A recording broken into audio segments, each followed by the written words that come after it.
طالبان رجیم کو چاہیے کہ اپنے انجام کا حساب ضرور رکھیں۔ ضرورت پڑی تو تورا بورا جیسے مقامات پر شکست دے کر لوگوں کے لیے مثال بنا سکتے ہیں۔ پاکستان اپنی سرزمین پر حملے برداشت نہیں کرے گا۔ کسی بھی مہم جوئی کا سخت اور کڑوا جواب دیا جائے گا۔ اگر طالبان رجیم لڑنے کی کوشش کرے گی تو دنیا حشر دیکھے گی۔ وزیر دفاع خواجہ آصف کا ایکس پر بیان، کہا طالبان رجیم میں انتشار اور دھوکہ دہی بتدریج موجود ہے۔ پاکستان کے عزم اور صلاحیتوں کو آزمانا بہت مہنگا ثابت ہوگا۔ اگر افغان طالبان دوبارہ افغانستان کو تباہ کرنے پر بازد ہیں تو پھر جو بھی ہونا ہے وہ ہو جائے۔ افغانستان طالبان کی وجہ سے اپنے ہی لوگوں کے لیے قبرستان سے کم نہیں۔ طالبان رجیم اپنی قابض حکمرانی اور جنگی معیشت بچانے کے لیے افغانستان کو ایک اور تنازع میں دھکیل رہی ہے۔ طالبان رجیم کو ختم کرنے یا انہیں غاروں میں چھپنے پر مجبور کرنے کے لیے پاکستان اپنی پوری طاقت استعمال کرنے کی ہرگز ضرورت نہیں۔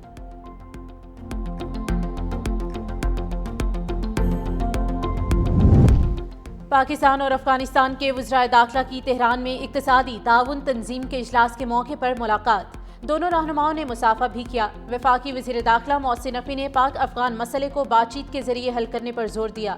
کہا جس طرح ہر گھر میں اختلافات پیدا ہو جاتے ہیں تو اختلافات بات چیت کے ذریعے حل کیے جاتے ہیں۔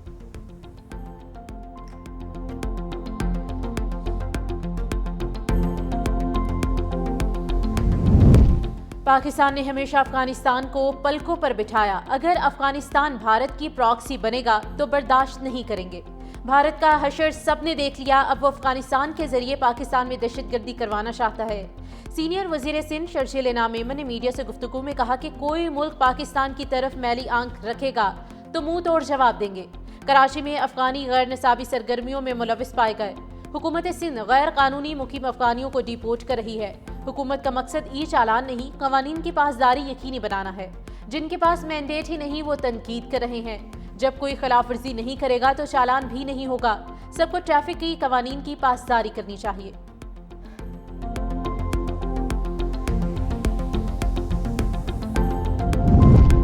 وزیر اعظم محمد شہباز شریف دورہ سعودی عرب مکمل کر کے ریاض سے اسلام آباد روانہ۔ ریاض کے نائب گورنر شہزادہ محمد بن عبد الرحمن بن عبد العزیز نے وزیر اعظم اور پاکستانی وفد کو ایئرپورٹ پر الوداع کیا۔ وزیر اعظم کے دورے کے دوران ملاقات میں پاکستان اور سعودی عرب میں اقتصادی تعاون کا فریم ورک کا آغاز کیا گیا۔ فریم ورک کے تحت دونوں ممالک کے مابین توانائی، صنعت، کانکنی، انفارمیشن ٹیکنالوجی، سیاحت کو فروغ دیا جائے گا۔ زراعت، غذائی تحفظ کے شعبوں میں تعاون کی مضبوطی، نجی شعبے کے کردار کو بڑھانے اور تجارتی تبادلوں کے فروغ کے لیے کام ہوگا۔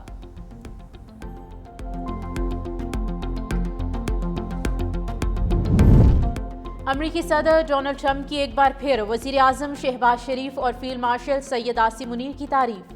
امریکی صدر نے کہا کہ پاکستانی وزیر اعظم ایک عظیم انسان ہے۔ پاکستان کے فیلڈ مارشل سید عاصم منیر عظیم سپہ سالار ہیں۔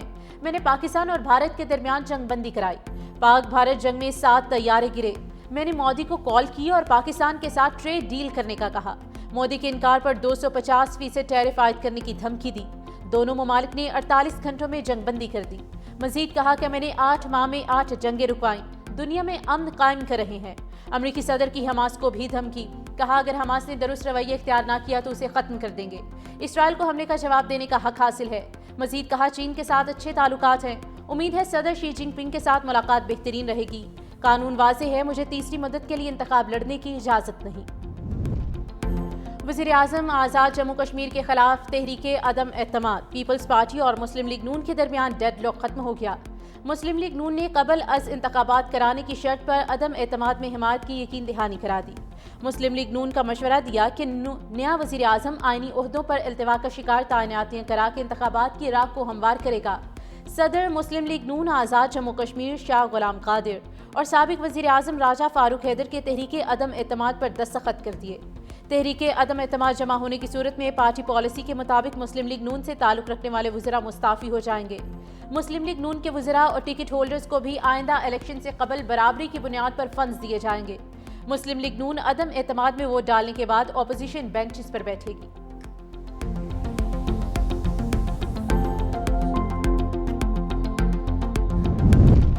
وزیر اعظم چودھری انوار الحق کا پیپلز پارٹی کو پھر چیلنج۔ کہا پیپلز پارٹی نئے قائد ایوان کا نام سامنے لائے۔ عدم اعتماد کی تحریک کا ڈٹ کر مقابلہ کروں گا۔ وزیر اعظم کے خلاف عدم اعتماد کے لیے 27 ارکان کی سادہ اکثریت درکار ہے۔ مسلم لیگ نون کی حمایت کے بعد پیپلز پارٹی نے 36 ارکان کی حمایت کا دعویٰ کیا ہے۔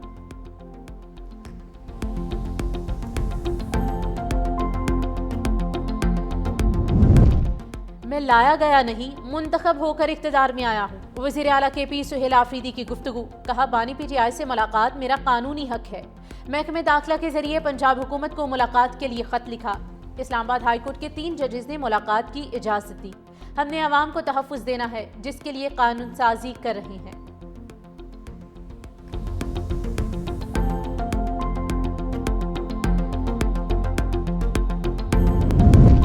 جونیئر ہاکی ورلڈ کپ میں پاکستان کی جگہ عمان کی شمولیت۔ پاکستان نے بھارت میں جونیئر ہاکی ورلڈ کپ کھیلنے سے انکار کر دیا تھا۔ جونیئر ہاکی ورلڈ کپ 28 نومبر سے تامل ناڈو میں ہوگا۔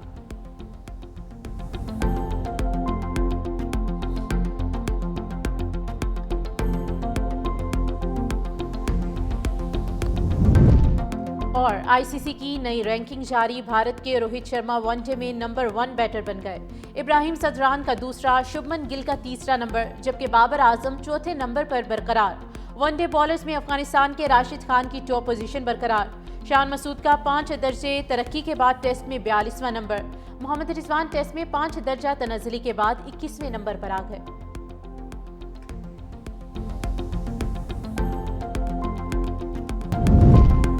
سمندری طوفان میلیسیا سے جمیکا میں بڑے پیمانے پر تباہی، 7 ہلاکتوں کی تصدیق۔ کنگسٹن ایئرپورٹ تاحال بند، مواصلاتی نظام بری طرح متاثر۔ سمندری طوفان کیوبا کی جانب بڑھنے لگا، طوفان میں دوبارہ شدت کیٹیگری 4 تک پہنچ گیا۔ کیوبا میں 7 لاکھ افراد کو محفوظ مقامات پر منتقل کرنے کا عمل جاری۔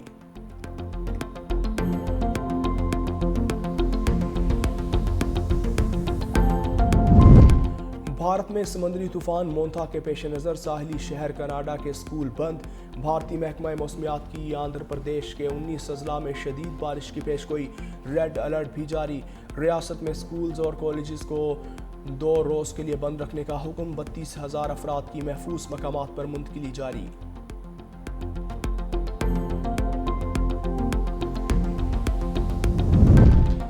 وکٹ کیپر بیٹر محمد رضوان کا سینٹرل کانٹریکٹ پر دستخط سے انکار۔ محمد رضوان کے علاوہ تمام کھلاڑیوں نے سینٹرل کانٹریکٹ پر دستخط کر دیے۔ ذرائع کے مطابق سابق کپتان محمد رضوان نے بورڈ کے سامنے شرائط رکھ دی۔ پوچھا بتایا جائے T20 اسکواڈ سے کیوں ہٹایا۔ محمد رضوان کو نئے سینٹرل کانٹریکٹ کی B کیٹیگری میں رکھا گیا تھا۔ PCB کی جانب سے 30 کھلاڑیوں کو سینٹرل کانٹریکٹ دیا گیا۔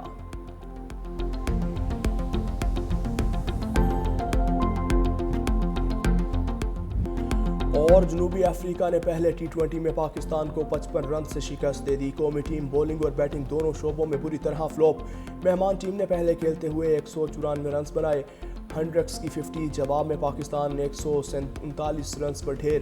بابر اعظم 0 رنز پر آؤٹ۔ کپتان سلمان آغا صرف 2 رنز بنا پائے۔ عثمان خان 12، حسن نواز 3 رنز بنا کر چلتے بنے۔ صاحبزادہ فرحان 24، سائم ایوب 37 رنز بنا کر نمایاں رہے۔ All rounder George Linde man of the match قرار پائے۔